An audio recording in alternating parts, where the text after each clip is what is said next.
الحمد لله رب العالمين والصلاة والسلام على أشرف الأنبياء والمرسلين سيدنا ونبينا ومولانا أبي القاسم محمد اللهم صل على محمد وآل محمد. الصلاة والسلام على آله الطيبين الطاهرين المعصومين المظلومين المنتخبين المنتجبين الغر الميامين ولعنة الله على أعدائهم أجمعين من الآن إلى يوم الدين. أما بعد فقد قال الله تعالى وتبارك بسم الله الرحمن الرحيم وَهُلُّوا أَصَابِرَ مِنْ فِزَّةٍ. صلوات پر محمد. اللهم صل على محمد وآل محمد. مولانا مظاہر صاحب اللہ تشریف فرمائیں، دیگر علماء ذاکرین اور طلباء حاضر ہیں مجلس میں. سوچ کے تو کچھ اور ہی آیا تھا، لیکن بہت سے حکم ہوئے ہیں. ظاہر سی بات ہے کہ ایک مجلس میں تمام احکام کی تو پابندی ہو نہیں سکتی، تو اس لیے میں نے درمیان کا ایک راستہ یہ نکال لیا کہ آج کی مجلس میں ذکر ہو اس عظیم کنیز خاص کا جسے دنیا فضا کے نام سے پہچانتی ہے. اور یہ اس لیے بھی ضروری ہے کہ مسلسل 5-6 مجلسیں آپ لگاتار ایام فاطمی کی مناسبت سے جس ذاکر نے بھی پڑھا ہے تو سب نے لگ بھگ شہزادی کے حوالے سے ہی عرض کیا ہوگا. تو اتنا تو آپ جان ہی گئے ہوں گے ان 5-6 مجالس میں کہ مقام سیدہ کیا ہے. میں ایک کنیز کی بارگاہ سے شہزادی کی بارگاہ تک لے کے جانا چاہتا ہوں تاکہ زمانے کو پتا چلے کہ جس در پہ کنیزیں ایسی ہوں اس کی مخدومہ کیا ہوگی. جب کنیز کا ایسا رتبہ ہے تو مالکہ کا رتبہ کیا ہوگا. اور بس پہلے جملے سے اپنے عرفانی سفر کا آغاز کر رہا ہوں اور اسی جملے پہ پوری کی پوری مجلس ہے.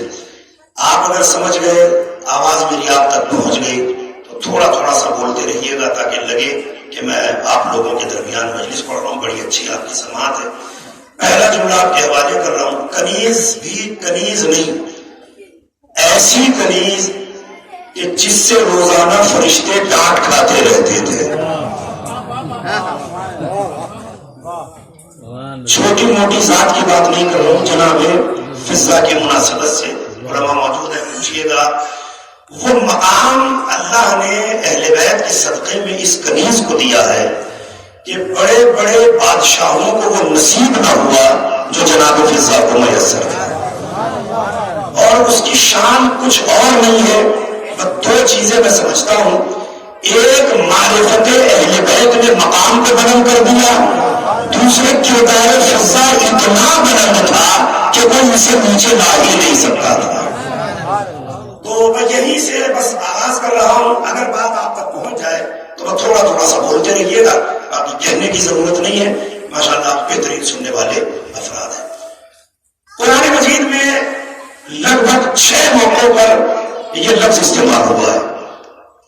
فضا کا لفظ قرآن میں لگ بھگ 6 موقعوں پر اللہ نے استعمال کیا ہے. اور یہ بھی آپ اچھی طرح سے جانتے ہیں، یہ علماء کا مجمع ہے ادھر دونوں طرف. ان سے پوچھئے گا کہ قرآن مجید لفظ وہی رکھتا ہے، موقع و محل بدلنے کی وجہ سے معنی کو بدلتا رہتا ہے. لفظ وہی ہے، معنی بدل دیتا ہے قرآن. مثالیں بہت سی ہیں، ساری مثال نہ دے کر وقت بھی برباد نہیں کرنا، موضوع بھی مجھے شروع کرنا ہے. ایک مثال آپ کی بالکل آنکھوں کے سامنے، اینا کے معنی ہے تک. اسی اینا کو قرآن جب کہیں اور استعمال کرتا ہے تو اس کے معنی ہو جاتے ہیں سے. جب اللہ نے وضو کا بیان قرآن میں دیا تو اینا کے معنی تک نہیں لیے. اینا کے منافق قدمیوں سے پانی ڈالو. لفظ وہی ہے، موقع بدلا، محل بدلا، اللہ نے معنی بدل دیے. مگر جا کے پورا قرآن پڑھ جائیے، قرآن میں 6 جگہ فضا کا لفظ استعمال ہوا اور 6 کی 6 جگہ پر اللہ نے چاندی کے معنی مراد لیے، چاندی کے معنی مراد لیے، چاندی کے معنی مراد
فضا. آپ کے قریب میں ایک شہر پڑتا ہے غازی پور، اور غازی پور کا ایک بڑا مشہور گاؤں ہے زنگی پور. نام آپ نے سن رکھا ہوگا، مولانا قیس زنگی پوری صاحب قبلہ کا وطن مبارک. اسی سے تعلق رکھتے تھے مولانا انتصار مہدی صاحب قبلہ. انتقال ہو گیا 2-3 سال پہلے ان کا. مظفر پور میں غالباً 40 یا 42 سال تک خدمت دین انہوں نے انجام دی. بہت بہترین عالم اور زبردست عالم، اور باقاعدہ مجلسوں کے شوقین مجلسوں میں آتے تھے. بزرگ ہونے کے بعد طلبا کو باقاعدہ نوازتے تھے، جیسے ہمارے قبلہ مزاحم صاحب ہیں. تو ہر مجلس میں آتے تھے. اتفاق یہ ہوا کہ مولانا شمیم الحسن صاحب قبلہ، میں مولانا تحسین خان صاحب اور دیگر 5-6 ذاکرین اشرائب چہلم پڑھنے کے لیے مظفر پور گئے.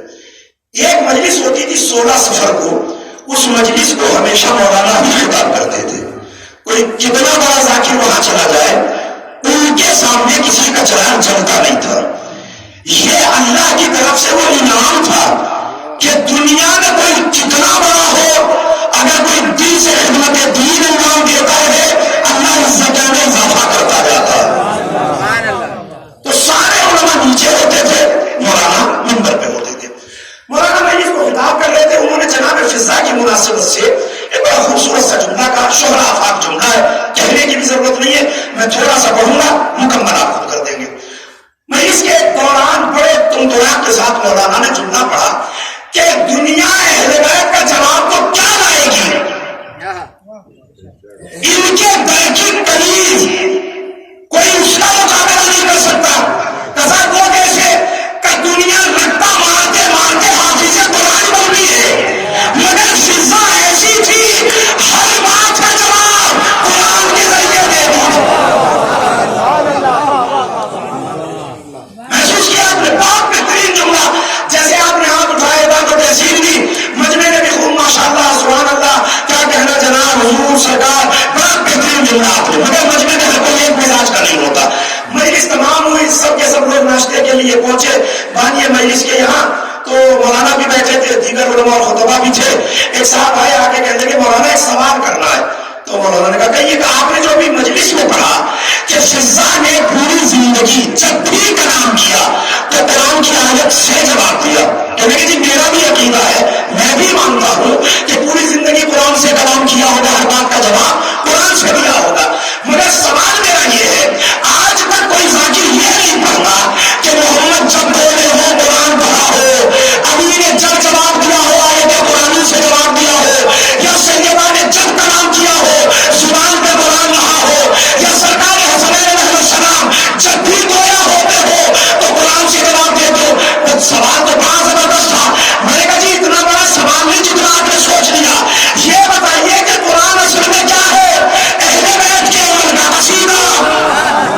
اللہ اکبر. شاید آپ نہیں سمجھے، میں 2 منٹ دیجیے مجھے ابھی آپ کو سمجھاتا ہوں. قرآن اصل میں کیا ہے؟ اہل بیت کے عمل کا قصیدہ.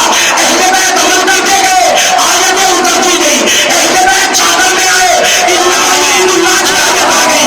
ابھی میدان جنگ میں پہنچے، کی آیت آ گئی. علی محمد کے بستر پر سوئے، وَمِنَ النَّاسِ کی آیت آ گئی. علی نے حالت رکوع میں زکات ادا کی.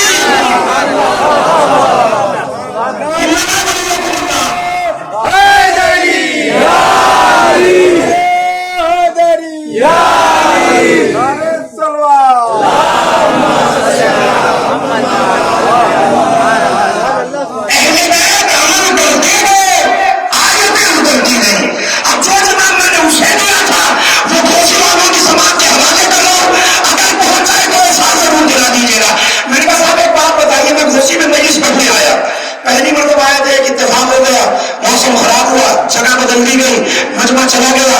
کچھ لوگوں نے سنا، کچھ نے دیکھا، کچھ کو پتا چلا کہ جی ٹھیک ٹھاک سے مجلس پڑھ کے چلے گئے مولانا، اچھی تقریر ہو گئی، مگر سب نہیں سن سکے. اب دوبارہ سے بلایا گیا کہ چلیے آج جوہر دیکھتے.